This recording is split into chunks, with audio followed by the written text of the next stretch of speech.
Hello and welcome to the 2021 Virtual CHW Summit. My name is Quisha Umemba and I am the CEO and founder of Umemba Health LLC. And before I begin this presentation, I'd like to review some housekeeping items with you. This is a pre-recorded session, but the Q&A section of the Thinkific platform is being monitored to respond to any questions that you may have. You can access the discussion tab at the top right of your course player whenever you have a question to ask. The course player is where you are watching this video now. So in the top right corner, if you have a question, just click on the image of the two alternating boxes, then click create new post to submit your question. Keep in mind that questions will only be answered on the day that the presentation premieres live. Today's slides and any additional resources pertaining to this presentation have been made available to you inside of the Thinkific platform. You can find them by scrolling down past this video. As a reminder, we do ask that everyone complete a survey about this session. The survey is located inside of the Thinkific platform. You will be prompted to complete the survey after you click complete and continue at the end of this presentation. If you don't receive a prompt, you'll still be able to find the survey in the summit outline. Please also complete the summit evaluation at the completion of this week. These are extremely important and they really help me. I use every bit of feedback to inform future educational events. And just a reminder, this presentation has been approved for continuing education hours for community health workers, community health worker instructors, and certified health education specialists. But in order to obtain your certificate, you must complete the summit surveys and the summit evaluation by April 23rd. So please, please, please don't miss your window. And last, if you're on social media, please join in communicating with us. We'd love to interact with you. We're on Facebook at Virtual CHW Summit. We're on Instagram at CHW Summit, and you can see the hashtags that we're using there. Please make sure to tag us. Just let us know how you're enjoying the summit. And let's let everybody else know what's going on this week because we got a lot of great things in store for you all. That's all I have for housekeeping. Let's get on to the session now. Hope you enjoy the summit. Hello, let's talk virtual interviews. Thanks to COVID-19, the virtual interview is here to stay. So I want you to be confident in your ability to master the virtual interview after this presentation. For the sake of setting the tone of the talk, let me go ahead and define what the virtual interview is. A virtual interview is an interview that takes place remotely. Sometimes this can happen over the phone, but often, especially now since COVID, it usually occurs with technology like video conferencing, software, other communication platform techniques. Your objectives for today, I want you to be able to understand the different types of interviews that you may participate in. I also want you to be able to demonstrate best practices for participating in a virtual interview so that you can land that dream job that you're looking for. So again, virtual interviews use a variety of different types of platforms. Now you're going to start seeing these heavily utilized by organizations to screen candidates. This is often conducted as if you would a face-to-face interview. It does require special considerations and adjustments in the interview, especially because there's a limited ability to read body language. But I tell you, this type of interview is essential for the job seeker to perfect, especially now. The virtual interview is on the rise and it's certainly here to stay. If you can't tell, I'm actually a really big proponent of the virtual interview. So before we go any further, I'd like to provide this disclaimer, right? Your application and your resume get you in the door, but it is your interview that gets you the job. This is your opportunity to use the time that you're with the interviewers to sell your qualifications and the value that you bring to the company. So if you're solely relying on your resume to communicate yourself, then chances are you're not going to be the right candidate for the position because you're not going to be able to convey the value that you bring. Interviews are about selling yourself. Think about a good salesperson. A good salesperson really believes in the product or the service that they're selling. As in the case of the virtual interview, you are the product. Now, let's talk briefly about some interview basics. Now, these are interview basics regardless of the type of interview. You got to research the industry, the organization, and the position before you interview. If you're not doing this, then chances are you're doing it wrong. You're going to prepare, practice, and anticipate the questions that you're going to be asked. And when you enter the room, you want to introduce yourself. Shake hands, make eye contact with interviewers, and of course, you're going to make sure that you dress professionally. Well, there's nothing different with a virtual interview. Well, not in the beginning anyway. There's a lot that's different with the virtual interview, and I'm going to talk to you about those things. But you really want to approach the virtual interview or the on-demand interview in the same way that you would the in-person interview. So you're going to research the industry, research the organization, and the position before you go to the interview. You're going to prepare, you're going to practice, and you're going to anticipate the questions that you're going to be asked in the interview. You're going to sit down at your desk like I am now, and you're going to introduce yourself, but you're going to do what's called a virtual handshake with the interviewer or the interviewers. Of course, you're going to provide direct eye contact and make sure that you're dressed professionally, at least from the waist up anyway. Interviewing etiquette, make sure your phone's on silent so that you don't hear those dings and buzzes and notifications that can be really distracting. It is okay to take notes. As a matter of fact, at my desk, I keep a pen, I keep a notepad, and what I do is when I'm taking notes, I'll just tell the interviewer, excuse me, if you see me looking down, I'm just taking notes here. There's not a problem with that. You also want to take notes because when you take notes, it allows you to be able to write down the name and the position of the individuals that are interviewing you, so you can follow up with them with, maybe a handwritten letter or an email thanking them for the opportunity and following up on the job. But we'll talk more about that later. It's okay for you to have a glass of water or a bottle of water. I was looking for mine because I usually always have them before I talk, especially if I'm doing a live presentation. It's totally okay for you to do that. Don't sip coffee. So this is not the time for your mocha latte, skim milk, low fat, whatever your fan favorite is at Starbucks. This is not the time for that. Don't drink gum. Don't fidget. Nobody wants to hear you tapping your pencils. Don't do this, which sometimes I'm guilty of doing, because that's distractive as well. And be natural. If you talk with your hands, then talk with your hands. But if you do it too much, especially if you have your camera angled where you can see a lot of your hand movement, then that's a big no-no. I talk with my hands. I'm doing so now, but chances are you're probably not seeing it because of the angle that I keep my camera. However, let me move it down a little bit. If I change the angle, the same things that I was just doing, you can see that. And if I'm talking with my hands the entire time that we're doing the interview, it becomes very distracting. So you don't necessarily want to do that. I'm going to keep my angle a little bit lower for the rest of this presentation, but because I know that you can see my hands while I'm talking, I'm going to actually do what I call a little grounding or centering technique that I found to be effective. So if I feel like I'm doing too much talking with my hands, then I'll rest my elbows here on the side of my chair, put all of my fingers together, and it really helps to ground me. I can still move my hands a little bit, but it's not as distracting. You will find these tips and techniques that work best for you the more that you get used to doing this. So let's talk about this virtual handshake, because I know when you said it, you were like, Quisha, what in the what is a virtual handshake? This is just kind of something that, as I've done so many virtual meetings and I've participated in a lot of virtual interviews, not only for my personal business, but also for my job, it's something that I've found that really works, and you can actually, it comes across on the screen as well. So when you go into a room, especially if you're sitting down at a table and you're being interviewed by several people, chances are you go around the table and shake hands. Hello, Quisha Umemba, nice to meet you. Hello, thank you, Quisha Umemba, nice to meet you. Hello, good morning, thank you, Quisha Umemba, nice to meet you. But you don't have those people in front of you for a virtual interview, right?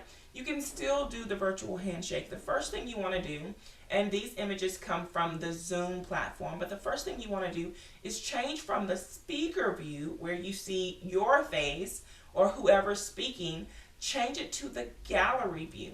Once you change it to the gallery view, you'll be able to see essentially everybody that's sitting around the table. And the only thing that you want to do is make a slight a head nod or turn in their direction. So let's just say that I'm being interviewed by 4 people and they're on the screen. Here, here, here, and here. The virtual handshake is going to be like this. Hello, good morning. Quisha Umemba, very nice to meet you. Hello, good morning. Quisha Umemba. Hello, good morning. So nice to meet you. Quisha Umemba. Hello, good morning. And this is basically saying I'm checked in, I'm giving you my individual attention, I'm acknowledging you as I make the introduction, and it actually really sets the tone for a professional interview to take place. Another thing that you can do, I hear people all the time say, I can't even concentrate on the people that are interviewing me because I'm looking at myself. You can hide your view. So of course you can do the gallery view, which is going to take away, you showing up in a big box on the screen as you would with the speaker view. But if you want to hide your view, then go to those 3 dots in the top right corner of your window, click on it, and you'll see this little box that comes up that says mute my audio, stop video, pin video, rename, or hide self view. If you hide the self view, all you see is the other person on the screen. They can still see you, but you don't see yourself. This is another way to really tone out all of the extra noise, not be concerned. Like right now, I feel like my hair is kind of sticking out all over the place.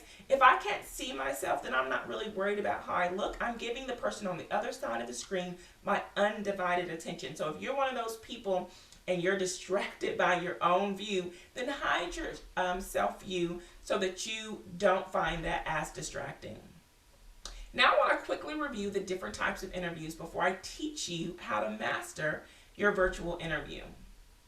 On the screen, you see 3 different types. Essentially, it's always going to be the same. You're going to have, a virtual platform of some sort, which may take a little maneuvering or getting used to. But you can have a one-on-one interview like you see in the top left corner. You can have something that's very similar to a panel interview where there are 2, 3, 4, hopefully not more than 4 people interviewing you. So you see everybody's face on the screen in that gallery view. Or you can do what's called an on-demand interview, which is actually one of my personal favorites. That's the image that you see in the middle below where the candidate is actually responding to some questions in a video. So let me show you a little bit more of what this looks like. I participated in an on-demand interview last year. I think it was my 2nd or 3rd on-demand interview that I participated in. But as you can see, the hiring agent or the HR rep is asking me question 5 of 10. And the question says, why should we hire you? What makes you stand out from the other candidate? Now I'm going to use my mouse because I don't know if you can see this, but there's instructions there that say this question is required. Unlimited recording is allowed. For assistance, visit the Modern Hire Help Center. So I could click this record button. It will record myself talking and speaking the answer. And if I didn't feel like that was a really good response, I could click re-record and do it all over again.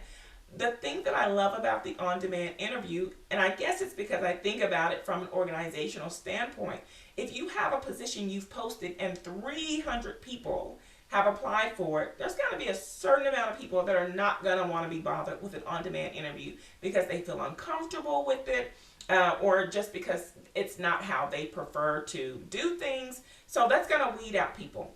Then let's say of those 300, now you have another 100, maybe more, that's probably more feasible or realistic, that will actually do it. Instead of you having to take the time out of your day to schedule all of these interviews and to interview people one by one, you can sit at your desk for an 8-hour shift and watch these responses, really pick out who's the best communicator, who can really convey their value to the organization and really sell themselves and make it believable. And then you can pick the candidate that you would like to call in for a virtual, not in person, for a virtual interview at that point. In the on-demand interview, the candidate is usually asked to respond to preset questions that are usually recorded by the recruiter or the hiring manager for the answers to be reviewed later. In this type of interview, a strong candidate gives a better sense of their personality their approach to work, and if they're a good fit for the company, for the culture, and for the role. I personally love on-demand interviews. I personally use them also in my own business. So now that we've talked about the different types of interview, I have a question for you. You can answer in the discussion panel or just to yourself. Where do people go wrong with the virtual interview? Where do you think? Where do people go wrong when it comes to the virtual interview? Everything but the interview. There are so many other factors that should be considered when you're participating in a virtual interview, but most often the interview is the main focus. And not to say that it should not be, it is. It is very important, but there are so many other things that you should be thinking about because we're now in a virtual environment. With this new way of doing things, you really have to present yourself differently than you would in person. So after this talk, you'll be more confident about your abilities to conduct a virtual interview. Mastering the virtual interview means mastering your lights, camera, sound, location and background, and your appearance, as well as practicing till you're just about perfect. Let's start with our lights. Your light source should come from behind the webcam with your light shining into your face and not from behind you. So you can't see now, but I don't have any light on in the room, but natural light. It's about 2:00 p.m. in the daytime. I have a window immediately behind my webcam where the natural light source is in. You never want to sit your back to a bright window because then it kind of drowns you out. Bright lighting or natural lighting is always the best. If you don't have any natural lighting like the lighting that I'm sitting in now, LED lighting or ring lights are very inexpensive and a great second best. So let me show you an example. I should have had this closer. I'm going to show you an example of a ring light. So if you can see this is a ring light. It came from, I purchased it on Amazon. And I think it was less than $20. I also have an LED light that I've purchased from the dollar store that was $5 that works just as well too. But this is what it looks like when the ring light is on. So if you are working in an office or a room that doesn't have good lighting, you can certainly purchase a ring light or an LED light from your local Walmart or dollar store. Second is your camera. The height of your camera should be roughly eye level, but actually to project the best image, you really want to position the webcam down rather than pointing up at your chin. And what happens, a lot of people work on laptops, and so if you're sitting maybe at a desk or a kitchen table and your laptop is on the table, what happens is there's this type of angle where you're looking down at the laptop. As you can see from when I adjusted my camera earlier, I actually have to raise my hand up in order to get my to maneuver and position, my webcam. And that is actually the best type of image to project. And you should be able to see your head and your shoulders. If you can only see your face, then your webcam is entirely too close for a virtual interview. Let me show you what incorrect webcam positions look like. I'm sure we've all had meetings with people that you can only see like their eyebrows and their forehead, or maybe you're looking and you see entirely too much of their chin. You can certainly tell when people are on their cell phones. The gentleman in the top right here, he seems to be on a cell phone. This gentleman at the bottom right, the gentleman that is in the view of the laptop seems to be at the right image or the right angle, but as you can see, this gentleman here is actually showing the angle from his chin. So when you're in an interview, it's best to, find a shoebox, even if you have to turn a pot or a pan upside down and elevate it, find some way to elevate it to either get it at that eye level or get it a little bit higher in the way that I have my webcam position, because that's the best position that you want to be conducting an interview in.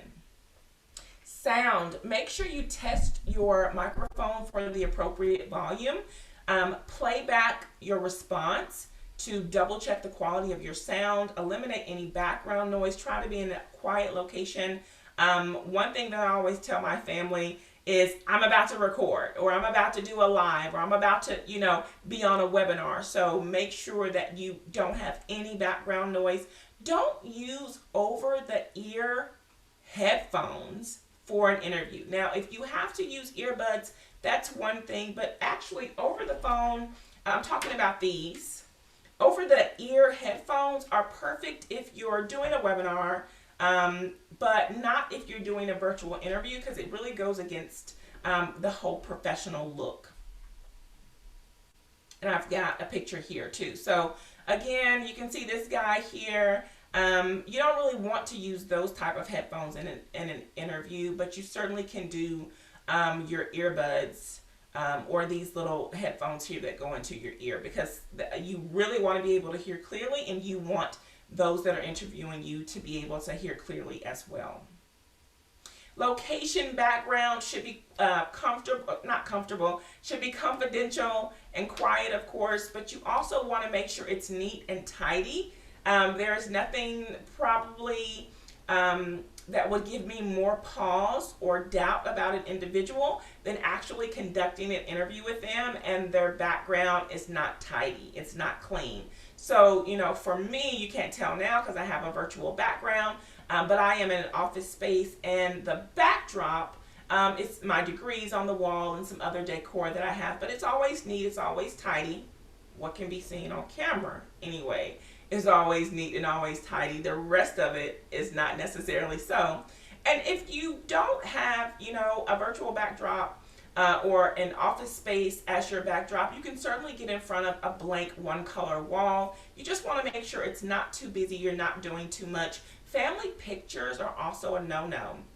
And people have asked me about this before. It's not that it's a bad thing, right, to be proud of your family, but you have the opportunity to sell yourself. You really want to use all of the 30 minutes or 45 or 60 minutes or however much time is that's allotted to you. So you don't want the distraction. You don't want interviewers saying, hey, was that Big Ben?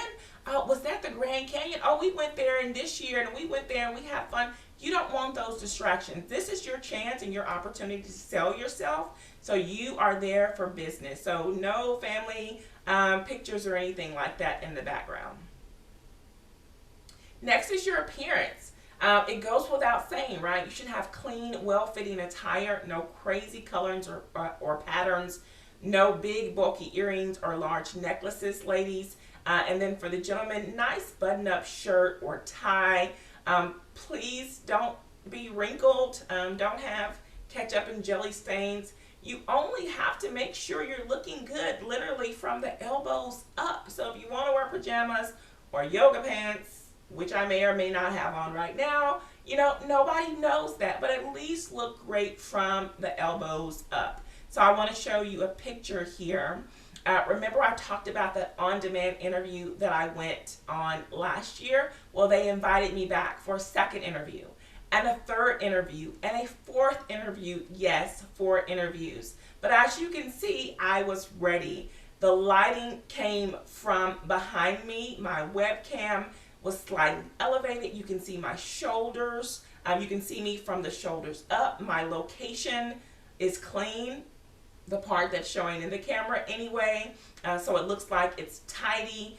There's not too much going on with decorations. My plaques and degrees are far back enough that people can say, hey, I went to this school and, I'm an alumni of this, that, and the other as well. So this is just an example of what it looks like when you're getting ready to do that virtual interview. You want to put your A game on. You want to look your very, very best, even when you're at home. And I also had on a dress, so no yoga pants or anything. I am from the mindset that if you look good, you feel good, you perform better. And so I actually was dressed head to toe, even with high heel shoes on. So last but not least, practice makes perfect when it comes to mastering the virtual interview. I really can't emphasize it enough. This is your chance at what could be a life-changing opportunity. And so you really need to set aside some time in advance to practice telling your story. Practice will help you be more confident, more concise, and ensure you hit all the points that you want to make. And I also want you to know that recruiters aren't looking for rehearsed answers. Recruiters and hiring managers and interviewers are looking for individuals that have really good conversation skills. So I really encourage you, download a free version of Zoom. I also like Loom, Loom, even though the free version only allows you to record for 5 minutes now. But any kind of free software, even if it's your cell phone and you're using the camera video function on that, start recording your responses to potential interview questions, to what is it called? Performance-based interview questions. Practice, practice, practice. I cannot stress that enough. And then also, bonus advice, end off on a positive note. And don't forget to follow up. Organizations do keep second and third runner-up candidates in mind. Yes, they could offer the job to someone else, but that person may decline the offer or not work out, and the organization could end up calling you and making you the offer. So always send a follow-up email, even a follow-up LinkedIn message to the individuals that interviewed you. I've done that before and it works, I assure you. And then please keep in mind, you can do everything right. Everything that I'm telling you today, mastering all of these different components of the virtual interview, and still not get the job. If you relied solely on your resume to communicate your experience and you were not able to close the sale, so to speak, with your interview, chances are you're not going to get the job. If you don't present as the best fit for the organization's culture, I'm sorry to tell you, but chances are you're probably not going to get the job.